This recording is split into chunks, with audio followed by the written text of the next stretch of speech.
네,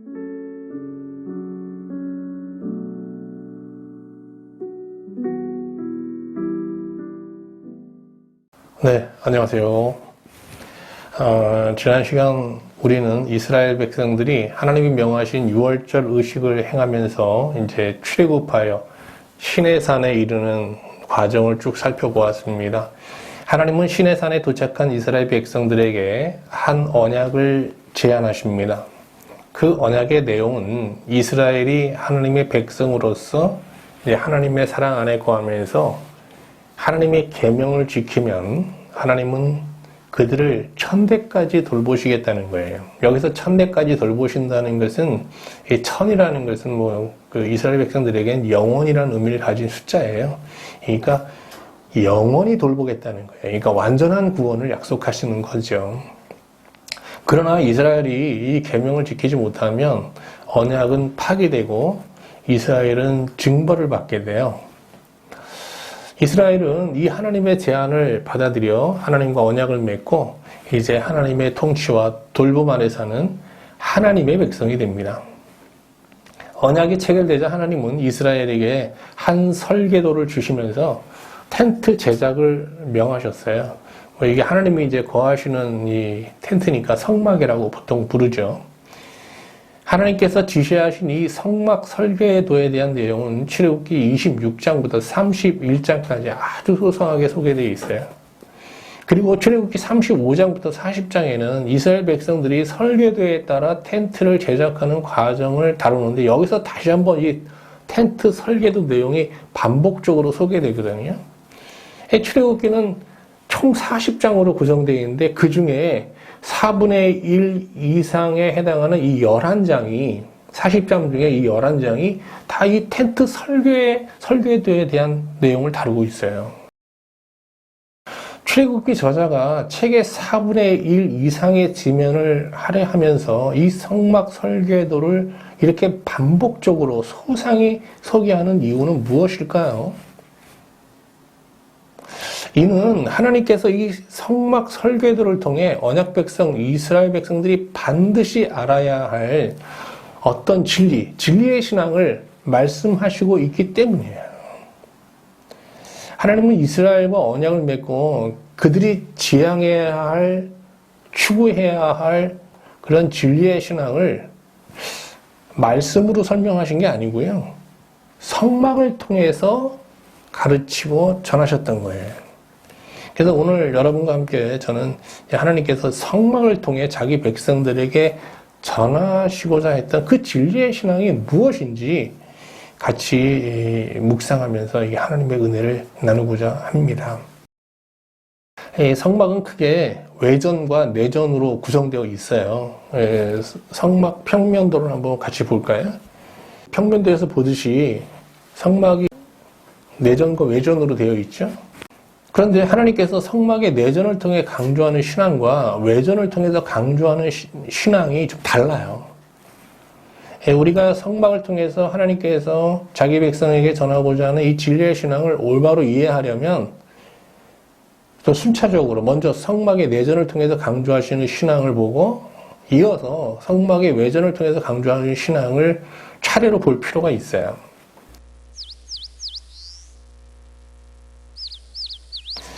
먼저 성막 내전을 통해서 하나님께서 강조하시는 신앙부터 살펴볼게요. 결론부터 말씀드리면 하나님께서 성막 내전을 통해서 강조하는 신앙은 계명을 지켜 의에 이르는 순종의 신앙이에요. 이걸 이제 강조하시는 거거든요. 순종. 성막 내전의 구조를 한번 같이 볼까요? 자, 그림에서 보는 바와 같이 성막 내전은 지성소와 성소로 나누어져 있죠. 이 지성소는 언약의 한편 당사자인 거룩하신 하나님이 거하는 장소이고요. 성소는 언약의 대상자인 이스라엘을 위한 장소예요. 그런데 이 지성소와 성소 사이에는 넘어갈 수 없는 휘장이라는 벽이 쳐져 있어요. 이 휘장은 거룩하신 하나님과 부정한 사람이 언약을 맺었더라도 친구처럼 친밀한 교제를 나눈 것이 불가능함을 보여주고 있습니다. 그러면 부정한 인간이 거룩하신 하나님과 얼굴과 얼굴을 마주보며 교제할 수 있는 길은 없는 걸까요? 아니요. 하나님께서 이 지성소를 통해서 사람이, 이렇게 신자가 이제 하나님과 교제할 수 있는 하나의 길을 제시하고 있어요. 그러면 이제 성막 내전 그림을 다시 한번 볼게요. 자, 지성소 안에 하나님이 계셔야 되는데 그 안에 하나님이 계시지 않죠? 하나님 대신 뭐가 있습니까? 성막 지성소에는요, 길이 114cm, 너비와 높이가 68cm 정도 되는 나무 상자, 언약궤라고 불리는 이 나무 상자가 덩그러니 모셔져 있어요. 이 나무 상자를 언약궤라고 이제 칭하는 이유는 하나님께서 이제 이스라엘과 언약을 맺으시고 그들이 지켜야 될 계명을 10가지로 요약하여서 2개의 돌판에 이렇게 3개 주셨잖아요. 이 돌판이 거기 들어있기 때문이에요. 이 돌판은 그 하나님과 맺은 그 언약의 증거가 되기 때문에 증거판이라고도 해요. 이처럼 하나님이 계셔야 할 성막의 지성소 안에는 하나님은 계시지 않아요. 계명이 새겨진 돌판, 증거판이 들어있는 언약궤만 있습니다. 이 하나님께서 지성소에 있는 언약궤를 통해서 아주 분명한 말씀을 하고 계시는 거죠. 너희와 내가 언약을 맺었더라도 너희와 내가 이렇게 얼굴과 얼굴을 마주보는 교제를 하는 것은 불가능하다. 그러나 너희가 나와 언약한 대로 이 돌판에 새겨진 계명을 순종하여 의인으로서 나를 찾아오면 내가 너희들을 만나고 너희들과 친밀한 교제를 나누겠다라는 이게 말씀인 거거든요. 성막의 지성소에는 하나님이 계시지 않습니다. 그러나 이스라엘 백성들이 하나님의 백성으로서 계명을 지켜 의인으로서 성막을 찾으면 하나님은 지성소에 임해요. 그래서 자기 백성들에게 자기를 나타내시게 됩니다. 그리고 낮에는 구름 기둥으로, 밤에는 불 기둥으로 그들을 이제 보호하시고 또 인도하시고 또 그들과 그들 하나님 앞에서 그들이 먹고 마실 수 있는 그런 축제의 삶을 보장해 주시는 거죠. 그러니까 하나님께서 이 이게 성막 그 내전의 구조를 통해서 자기 백성들에게 요구하시는 신앙은 계명을 지켜 의에 이르는 순종의 신앙입니다. 이걸 이제 백성들에게 요구하시는 거예요. 뭐 이스라엘 백성뿐 아니라 하나님의 형상대로 지음받은 인간은 누구나 하나님의 계명을 지켜 의에 이르면 하나님의 교제에 참여하면서 또 하나님의 돌봄과 보호 가운데 거할 수 있는 거예요. 그런데 바울은 자기 의지로 계명을 지켜 하나님 앞에 의인으로 당당히 서서 하나님과 교제할 수 있는 사람은 한 사람도 없다라고 단언합니다. 뭐 유대인도 안 되고요, 이방인도 안 된다는 거예요. 의지가 박약한 사람뿐만 아니라 의지가 강한 사람도 계명을 지켜 의에 이루는 이런 신앙의 성공을 결코 이룰 수 없다는 겁니다. 로마서 3장 20절 볼게요. 율법의 행위로 그의 앞에 의롭다 하심을 얻을 육체가 없다. 한 명도 없다는 거예요. 율법으로는 죄를 깨달음이니라.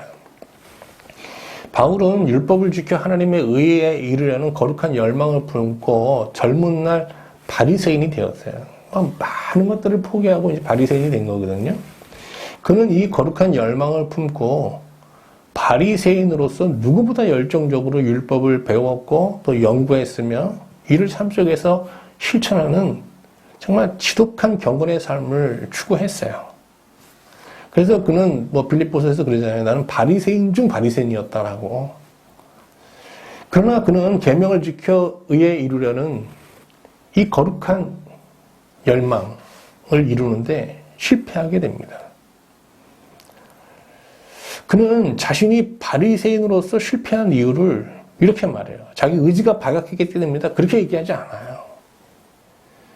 자기 의지가 분리되어 있기 때문이라고 얘기해요. 자, 로마서 7장 19절 볼게요. 내가 원하는 바 선은 행하지 아니하고 도리어 원하지 아니하는 바 악을 행하는도다.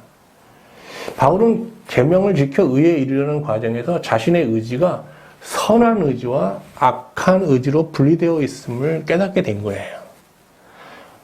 바울의 선한 의지란 뭡니까? 이건 다름 아닌 율법을 지켜 하나님의 의에 이르려는 거룩한 열망에 부합하는 의지예요. 여기에 동조하는 의지예요. 근데 바울의 의지 전체가 이런 거룩한 열망에 동조하는 게 아니에요. 그의 의지의 일부는 죄의 세력, 이 죄라는 건 사실 사탄, 마귀잖아요. 이 마귀의 세력과 결탁되어서 이 선 의지를 가로막는 그런 의지가 있었던 거예요. 이걸 악한 의지라고 본 거예요. 로마서 7장 21절 말씀 볼게요. 그러므로 내가 한 법을 깨달았노니 곧 선을 행하기 원하는 나에게 악이 함께 있는 것이로다. 여기서 악이라는 것은 죄의 세력과 결합되어 있는 그의 악한 의지를 말하는 거예요. 로마서 7장 14절에서 이제 바울은 이런 고백을 합니다. 우리가 율법은 신령한 줄 알거니와 나는 육신에 속하여 죄 아래에 팔렸도다. 그는 선한 의지로 악한 의지를 굴복시키려 해요. 그러나 그의 이 선한 의지로 이 사탄과 결탁되어 있는 악한 의지를 온전히 굴복시키는 것은 결코 이길 수 없는 이게 무모한 싸움이라는 걸 알게 되는 거죠. 이길 수 없는 거예요. 네, 바울은 선한 의지로 악한 의지를 굴복시키려는 이 싸움에서 반복적으로 실패하다가 결국 자신의 실패를 깨끗이 인정하면서 대신 절대자를 찾게 됩니다. 그러니까 이제 여기서 중요한 건 죄의 세력에 굴복하는 게 아니라 절대자를 찾는 거예요. 싸움의 방법을 달리하는 거죠. 로마서 7장 24절 오라 나는 공고한 사람이로다. 이 사망의 몸에서 누가 나를 건져내려 하면서 절대자를 찾게 됩니다. 바울의 고백처럼 인간의 이 본성은 양심의 지배와 함께 죄의 세력의 지배를 받고 있거든요. 이 죄의 세력이란 다름 아닌 사탄, 마귀입니다. 양심의 의지로 사탄과 결탁되어 있는 이 악한 의지를 굴복시키는 것은 사실상 불가능한 거예요. 그런데 이 사탄이 참 교활한 존재예요. 이 사탄이 인간의 본성을 지배하고 있는 것을 지속적으로 나타내면 사람들은 하나님을 찾겠죠. 그런데 사탄은 자신의 지배력을 늘 행사하지 않아요. 그래서 사람들은 자기가 사탄의 지배 아래에 있다는 것을 사탄의 지배를 받고 있으면서도 잘 인지하지 못해요. 실상 그 사탄은 인간의 어떤 도덕성에 별로 관심이 없어요. 그의 관심은 하나님과 인간과의 관계를 이간하고 분리시키는 거거든요. 사탄의 또 다른 이름은 마귀인데 그 뜻은 하나님과 인간 사이를 분리시키는 이간자라는 뜻입니다. 마귀는 사람들이 다른 사람들보다 도덕적으로 우월해질 목적으로 자기의 양심에 따라 살고 또 계명을 지키고 종교적인 생활을 하는 거 이거 전혀 방해하지 않습니다. 왜? 이렇게 자기의 의지로 사람들이 뭔가 도덕적인 사람이 되고 어떤 뭔가 의로워지게 되면 이게 자기 의라는 교만으로 이제 탈바꿈하게 되잖아요. 그러면 이건 하나님과의 관계를 방해하는 걸림돌이 되는 거예요. 그래서 이런 자기 의를 추구하는 그런 인간의 도덕적 노력을 마귀는 그냥 방치하는 겁니다. 예수님 당시 많은 바리새인들은 사람들 위에 군림하는 영적 지도자가 될 목적으로 일반인들이 범접할 수 없는 어떤 정말 탁월한 의지력을 동원해서 사람들이 보는 앞에서만 율법을 정말 힘써 지켜 행했어요. 그래서 백성들로부터 존경받는 그런 지도자가 되었죠. 그런데 마귀는 이들의 의의를 방해하지 않았어요. 오히려 그들을 도왔죠. 그 결과 그들은 사람들 앞에는 존경을 받는 영적 지도자로 군림할 수 있었지만 하나님으로부터는 완전히 버림을 받고 나아가 하나님과 원수가 되었던 겁니다. 그래서 예수님은 외식하는 바리새인들을 향해 경건의 옷을 입은 독사의 자식들이라는 정말 폭언을 그렇게 그냥 했던 것이죠. 이처럼 인간의 의지로 하나님의 율법 계명을 지켜 의에 이르는 것은 불가능해요. 그런데 하나님은 이스라엘 백성들과 언약을 맺고 이 성막을 이렇게 성막을 지으라고 하시면서 이 성막 내전을 통해서 이렇게 순종의 신앙을 요구하고 있는 거예요. 근데 계명을 지켜 하나님과 맺은 언약을 유지코자 하는 이 순종의 신앙이라는 것은 공중에서 줄타기하는 것과 다를 바 없는 실패가 자명한 위험한 신앙이거든요. 하나님은 왜 자기 백성들에게 이렇게 실패가 자명한 이렇게 불완전한 신앙을 주문한 것일까요? 뭐 그들을 미워하여 모두 심판할 구실을 찾기 위한 것일까요? 물론 아니죠. 이 성막의 외전으로 나가면 하나님께서 자기 백성들에게 실현 불가능한 이 순종의 신앙을 주문한 이유를 알 수 있습니다. 자, 이제 하나님께서 성막의 외전을 통해 자기 백성들에게 요구하시고 기대하셨던 그 신앙에 대해서 알아보겠습니다. 네, 그러면 함께 성막 외전으로 한번 가보겠습니다. 네, 성막 외전에 무엇이 보입니까? 성막 외전이란 성전 마당입니다. 성막 마당. 성막 외전에는 물두멍과 번제단이 있죠. 예, 물두멍은 제사장들이 자신들을 정결케 하기 위해서 이제 씻을 물을 담아두는 성구이고요. 번제단은 이스라엘 백성들이 제사를 위해서 희생 제물을 하나님께 바치는 제단입니다. 번제단에서 드려지는 제사는 크게 이제 속죄 제사와 화목 제사로 이렇게 구분되는데요. 속죄 제사는 이스라엘이 계명에 불순종하여 하나님과 언약을 깨트렸을 때 이제 하나님께 사죄하며 언약 회복을 구하는 그런 제사예요. 화목 제사는 언약이 유지되고 있을 때 언약 안에서 하나님과의 사귐을 누리기 위해서 하나님께 드리는 제사이고요. 번제단과 물두멍이 있는 뜰은 이스라엘이라면 뭐 누구나 들어와 제사에 참여할 수 있는 개방된 공간입니다. 계명을 지켜 의에 이르는 데 실패한 불의한 자들은 제물을 가지고 이제 번제단 앞에 나와서 그 제물을 죽이고 그 피를 받아서 그릇에 이제 이렇게 담습니다.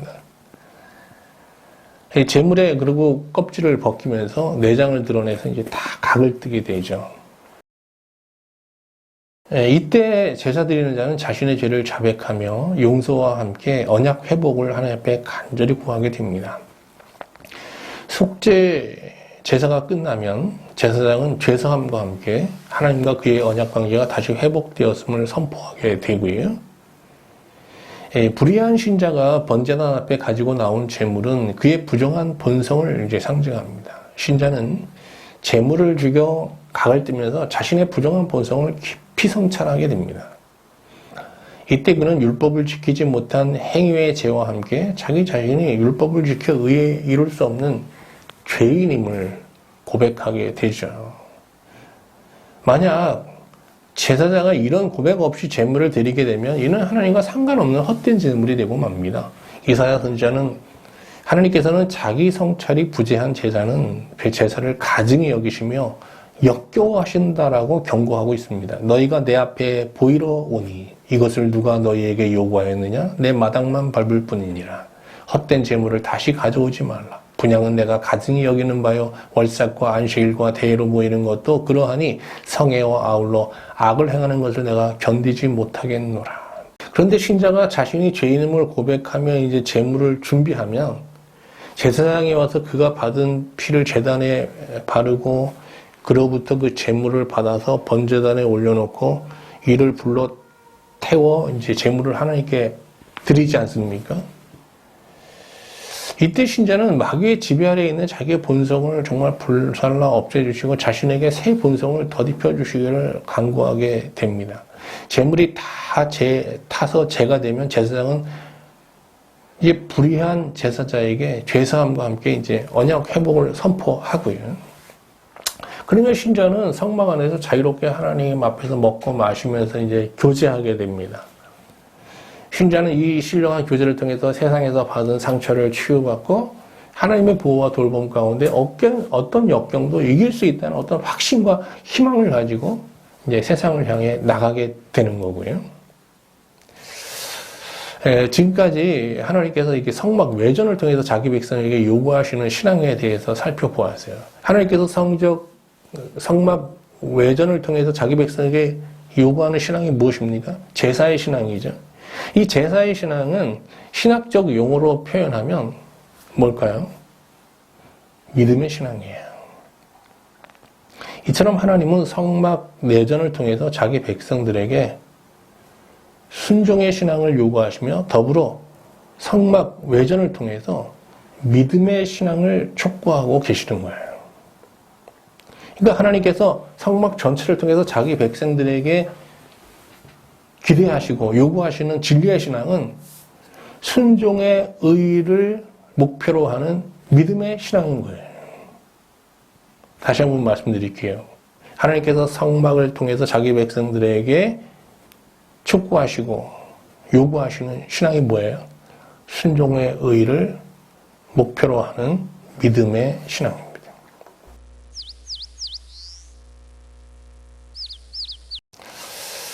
여기서 우리는 신약시대를 사는 이 신자는 동물 희생자 제사를 통해 실현한 그런 믿음의 신앙을 어떻게 계승할 수 있는지 이제 묻게 되죠. 그런데 성막 외전에서 양이나 염소를 희생 제물로 바쳐 드리는 이 동물 희생 제사는 사실상 완전한 제사가 아닙니다. 이게 이제 제사를 드릴 때 신자의 목숨을 동물이 대신하여 주는 거잖아요. 그런데 동물의 목숨이 사람의 목숨을 대신할 수 없습니다. 그래서 이스라엘 백성들은 이 제사를 반복하여 드렸던 것이고요. 이 반복해서 이 제사를 드렸다는 것은 이 제사의 불안정성을 입증하는 거예요. 그런데 예수 그리스도께서는 완전한 희생 제물로 이 세상에 오셔서 완전한 번제단인 십자가에서 우리를 대신하여 죽으심으로 이 불완전한 동물 희생 제사를 완성하신 거예요. 이제 더 이상 신자를 위한 그 신자의 속죄와 어떤 존재 변화를 위한 제사는 더 이상 드려질 필요가 없는 거예요. 왜 예수님께서 끝내신 거예요. 완전한 대속의 제물로 세상에 오신 예수님은 완전한 번제단인 십자가에서 신자가 받아야 될 모든 불순종의 저주를 한 몸에 받으시고 비참하게 죽으셨습니다. 이는 단순히 신자의 죄를 사하기 위함이 아니라 신자의 부정한 본성을 장사지내 자기의 생명을 새 본성으로 주시기 위함이거든요. 그리고 예수님은 죽은 자 가운데서 사흘 만에 다시 살아나셔서 우리의 완전한 대제사장이 되셨어요. 신약시대 신자는 순종의 신앙 가운데 자신의 불의가 드러났을 때 구약시대 이스라엘 백성들처럼 재물을 가지고 성전 성막 외전에 있는 번제단을 찾을 필요가 없는 거죠. 그는 완전한 번제단인 십자가 앞에 나아갑니다. 그리고 예수 그리스도의 완전한 제사를 의지하여 자기 죄를 회개하며 존재의 거듭남을 구하게 됩니다. 완전한 대제사장인 예수 그리스도는 신자의 회개가 진실된 수준에 이르게 되면 자신을 나타내시면서 죄사함과 함께 존재의 변화를 선포하시면서 그 증거로 성령을 부어주세요. 이 성령은 신자 안에 여전한 사탄의 지배 아래에 있는 부정한 본성을 하나님의 권능으로 제압하면서 신자가 덧입은 본성, 즉 그리스도의 본성으로 살게 합니다. 이런 과정을 통해서 성령 충만의 은혜를 받은 신자는 사탄이 지배하는 이 세상에서도 당당히 하나님의 어떤 사랑의 계명을 지키는 의인의 삶을 영위할 수 있게 되는데, 그런데 신자가 이 성령 충만한 신자가 계명을 지켜 이룬 의는 자기 의가 아니라 하나님의 의입니다. 그가 이룬 의라는 것은 그의 의지로 성취한 것이 아니라 성령, 즉 하나님에 의해서 성취된 것이기 때문이죠. 로마서 8장 4절 말씀 보겠습니다. 육신을 따르지 않고 그의 영을 따라 행하는 우리에게 율법의 요구가 이루어지게 하려 하십니다. 여기서 영이라는 건 성령이거든요. 그러므로 성령 충만한 신자는 사랑의 계명을 지키는 의의 삶을 살면서도 결코 자기를 내세우거나 자랑하지 않습니다. 오직 그는 하나님만 드러냅니다. 바울은 신자가 의지로 계명을 지켜 의에 이르려는 신앙을 육신의 신앙이라고 하고요. 신자가 자신을 부정하며 성령을 힘입어 의에 이르려는 이 신앙을 믿음의 신앙이라고 정의하였어요. 그런데 신자가 육신의 신앙을 온전히 벗어버리고 온전히 100% 믿음의 신앙으로만 하나님을 섬기는 것은 사실상 불가능한 거예요. 예수님은 구약의 동물 희생 제사를 십자가에 달려 죽으심으로 단번에 완성하셨어요. 그러나 신자가 육신의 신앙으로 하나님을 섬기는 육에 속한 자에서 벗어나 온전히 영으로 하나님을 섬기는 신령한 신자로, 정말 믿음의 신자로 이렇게 거듭나는 것은 단번에 이루어지지 않습니다. 왜 그럴까요? 신자가 오늘 하루를 믿음에 입각하여 정말 성령으로 살았다고 해도 오늘의 신앙이 내일을 보장해 주지를 못해요. 왜 그런가 하면 우리가 이제 의인으로서 이렇게 살게 되면요. 이 의를 자기 의로 이렇게 착각하는 순간 마음이 높아지게 되거든요. 그러면 이제 하나님과 관계가 바로 이제 파괴되면서 다시 육신으로 돌아가게 되는 거예요. 그래서 고린도전서 10장 12절에서 바울이 이런 말을 경고를 합니다. 그런즉 선줄로 생각하는 자는 넘어질까 조심하라. 그러므로 신자는 매일을 단위로 십자가 앞에 나아가 믿음의 제사를 드리면서 어떤 영적 절실함을 가지고 성령 충만의 은혜를 구하며 살아야 하는 거예요. 이 영적 절실함이라는 게 참 중요해요.